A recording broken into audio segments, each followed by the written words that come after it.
Bismillahirrahmanirrahim. Assalamualaikum warahmatullahi wabarakatuh.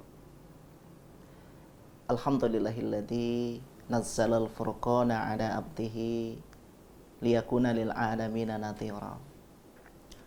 Asyhadu an la ilaha illallah wahdahu la syarikalah wa asyhadu anna Muhammadan abduhu wa rasuluh. Allahumma shalli ala Muhammad wa ala alihi wa ashabihi ajma'in. Qala Allahu fil Qur'anil Karim, A'udzu billahi minasyaitonir rajim. Bismillahirrahmanirrahim. Wal 'asr innal insana lafi khusr illal ladzina amanu wa 'amilus salihati wa tawassaw bil haqqi wa tawassaw bis sabr. Qala Rasulullah sallallahu alaihi wasallam, ni'matani maqbulun fihima katsirun minan nas as-sihhat wal faragh. Para pemirsa Kompas TV yang dirahmati Allah, dalam wacana keislaman kita selalu mendengar predikat takwa. Takwa menjadi objek kajian yang sangat menarik dari waktu ke waktu. Di dalam Al-Quran maupun Sunnah Rasulullah Shallallahu Alaihi Wasallam, Allah dan Rasulnya banyak menyebut kata takwa. Bahkan tidak sedikit di antara kita bercita-cita kemudian berikhtiar untuk mendapatkan predikat takwa itu. Lalu apa yang disebut dengan takwa itu? Para ulama menyebutkan bahwa takwa terambil dari akar kata ittaqa yattaqi. Satu akar kata dengan wiqayah yang artinya adalah hati-hati dan waspada dalam kehidupan ini. Saudara-saudaraku yang dirahmati Allah, ada sebagian yang mengartikan takwa itu dengan takut, tunduk dan patuh kepada Allah Subhanahu wa taala. Kan rasa takut, rasa tunduk, maka semua perintah Allah dilaksanakan dan semua larangan Allah Subhanahu wa taala ditinggalkan. Ada sebagian ulama yang mengartikan takwa dengan rasa rindu yang mendalam. Kenapa demikian? Karena orang yang bertakwa selalu merindukan zat yang amat dicintainya, yaitu Allah Subhanahu wa taala. Sehingga kemudian semua pemikiran, semua aktivitas yang dilakukan dalam rangka pengabdian kepada Allah Subhanahu wa taala. Namun ada definisi takwa yang sangat menarik dari Ibrahim bin Adham. Beliau menjelaskan, yang disebut dengan takwa adalah ketika lisan kita tidak mengeluarkan aib untuk mencederai orang lain. Bahkan Ibrahim bin Adham menambahkan bahwa takwa juga dapat dipahami pada saat kita dalam kesendirian, malaikat tidak menemukan aib dalam diri kita. Dan orang yang bertakwa adalah orang yang hidupnya selalu produktif, selalu kreatif, dan selalu didedikasikan untuk kepentingan kemanusiaan. Saudara-saudaraku, di dalam Al-Quran, Allah Subhanahu wa ta'ala banyak menyebut akar-akar kata takwa ini. Misalnya Allah berfirman, A'udzu billahi minasyaitonir rajim. Bismillahirrahmanirrahim. Wasari'u ila maghfiratin mir rabbikum wa jannatin arduhas samawati wal ardh u'iddat lil muttaqin. Bersegera kamu kepada ampunan dari Tuhanmu dan sorga yang luasnya seluas langit dan bumi disiapkan oleh Allah Subhanahu wa taala untuk orang-orang yang bertakwa. Lalu pertanyaannya, siapa yang disebut dengan orang yang bertakwa itu? Alladzina yunfiquna fis sarra'i wad dharra wal kadhiminal ghaidha wal 'afina 'anil nas wallahu yuhibbul muhsinin. Orang-orang yang bertakwa itu memiliki banyak ciri. Di antaranya adalah orang yang gemar infak dan sedekah di jalan Allah Subhanahu wa taala.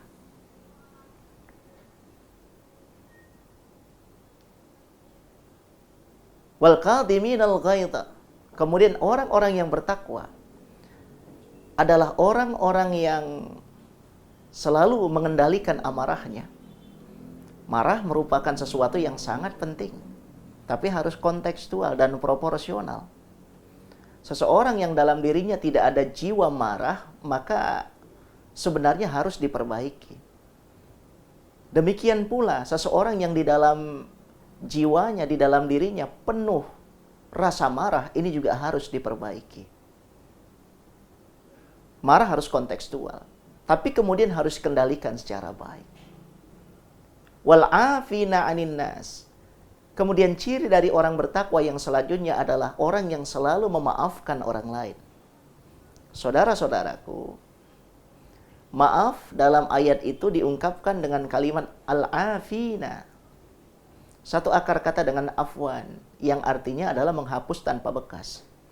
Sehingga pada saat ada seseorang yang menyakiti diri kita, kemudian sudah kita maafkan, artinya kita tidak ingin membalaskan rasa sakit hati kita kepada dirinya. Sudah bersih sama sekali. Dan kita buka lembaran baru kembali untuk membangun relasi sosial dengan dirinya. Wallahu yuhibbul muhsinin. Dan ciri selanjutnya dari orang yang bertakwa adalah orang yang selalu berbuat ihsan. Saudara-saudaraku, para pemirsa Kompas TV yang dirahmati Allah. Menarik seandainya kita berbicara tentang konsep ihsan ini. Dalam sebuah hadis Rasulullah Shallallahu Alaihi Wasallam menjelaskan apa yang disebut dengan ihsan itu. Beliau menegaskan, anta'budallaha ka'annaka tarahu fa illam takun tarahu fa innahu yarak. Engkau beribadah kepada Allah Subhanahu wa taala seolah-olah engkau melihatnya. Namun seandainya engkau tidak melihat Allah, maka ingat Allah senantiasa melihatmu.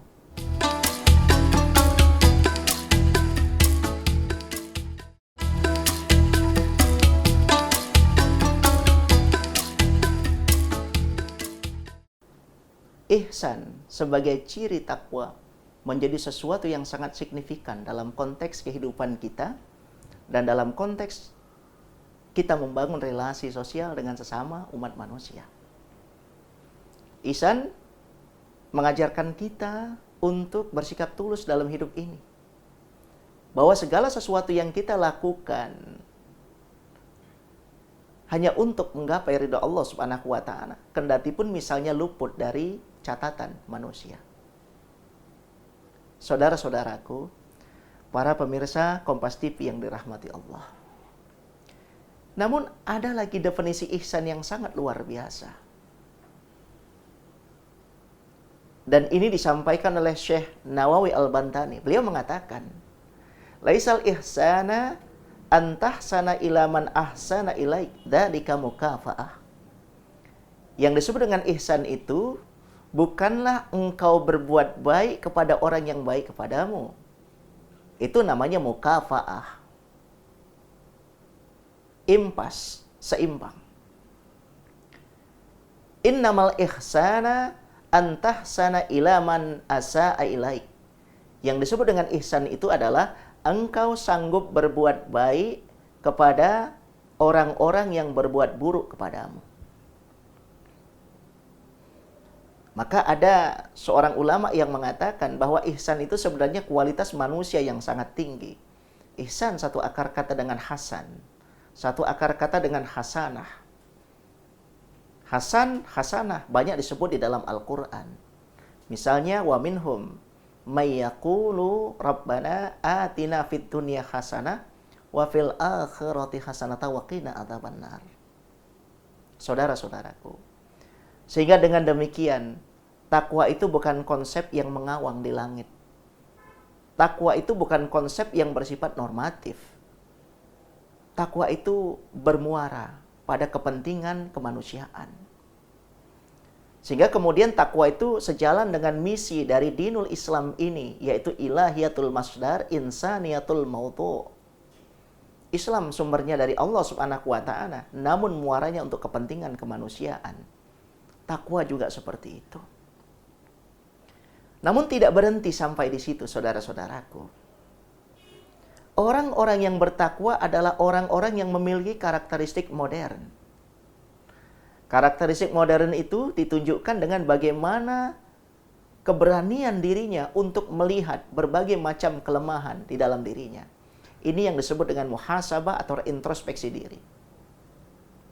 Walladzina idza fa'alu fahishatan aw dzalamu anfusahum dzakarallaha fastaghfaru lidzunubihim wa may yaghfiru dzunuba illallah wa lam yusindu ala ma fa'alu wa hum ya'lamun. Takwa adalah orang-orang yang selalu bermunajat kepada Allah Subhanahu wa taala dari berbagai macam kelemahan dan kesalahan yang selalu dia lakukan dalam konteks kehidupan ini.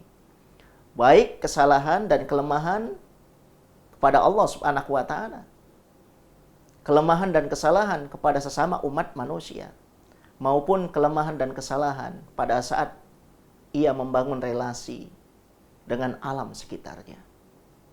Ini yang disebut dengan takwa. Namun ada semacam kritik konstruktif yang harus kita berikan kepada pemahaman keislaman kita. Bahwa sejauh ini kita memahami konsep ketakwaan itu hanya sebatas rutinitas ritual. Seperti pelaksanaan ibadah sholat, puasa, zakat, haji, dzikir, umroh, dan seterusnya. Kita anggap sebagai sebuah bentuk ketakwaan. Memang tidak salah. Itu bagian dari ketakwaan. Tapi ingat, ada takwa yang sebenarnya sangat produktif dan kreatif yang kita artikulasikan dalam konteks kehidupan sehari-hari. Membantu orang lain yang membutuhkan bagian dari ketakwaan. Memaafkan orang lain bagian dari ketakwaan. Membersihkan lingkungan bagian dari ketakwaan. Mendoakan orang-orang yang berbuat zalim kepada kita bagian dari ketakwaan. Memberikan beasiswa kepada anak-anak yatim, kepada janda-janda tua, kepada orang-orang miskin, bagian dari ketakwaan. Ini yang disebut dengan takwa yang memanusia. Saudara-saudaraku, tidakkah Allah di dalam Al-Quran berfirman, Turibat alaihimutillah, aynama tukifu illa bihablim minallahi wa hablim minan nas. Manusia itu diliputi kehinaan di mana saja berada. Kecuali jika manusia itu punya dua hubungan sekaligus. Yang pertama adalah hablum minallah dan yang kedua adalah hablum minan nas. Tidak sampai di situ. Ada konsep rahmatan lil alamin. Rahmatan lil alamin itu meliputi 4 aspek relasi. Yang pertama adalah hablum minallah, hubungan kepada Allah Subhanahu wa taala. Yang kedua adalah hablum minan nas, hubungan kepada sesama umat manusia. Yang ketiga adalah hablum minal alam, bagaimana seseorang membangun hubungan yang positif dengan alam semesta. Dan yang keempat adalah hablum minan nafs. Bagaimana seseorang membangun hubungan yang sangat positif dengan dirinya dengan melalui berbagai macam introspeksi atau muhasabah.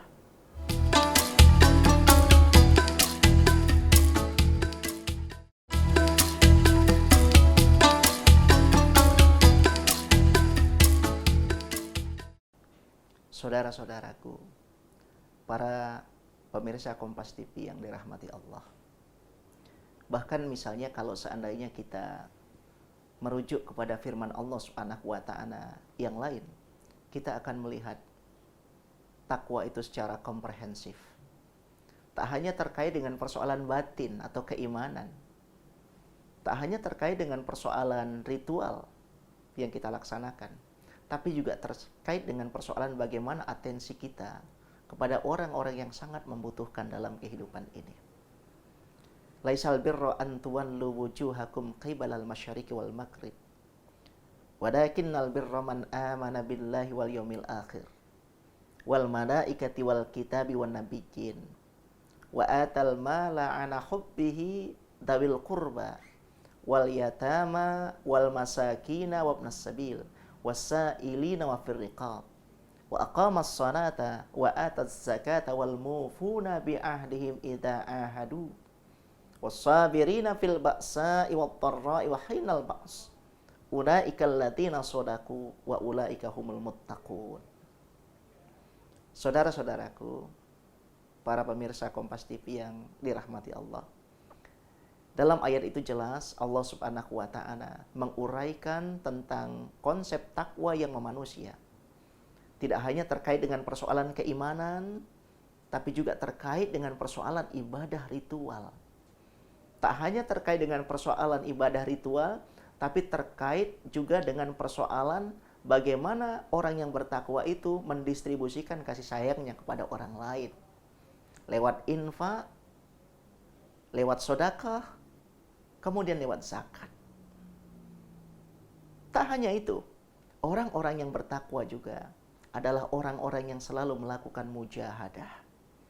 Bersungguh-sungguh untuk sabar dalam berbagai situasi dan kondisi yang ada. Inilah yang disebut dengan takwa yang memanusia itu. Mudah-mudahan ada manfaatnya bagi kita semua. Nasrun minallah wa fathun qarib wa basyiril mu'minin. Assalamualaikum warahmatullahi wabarakatuh.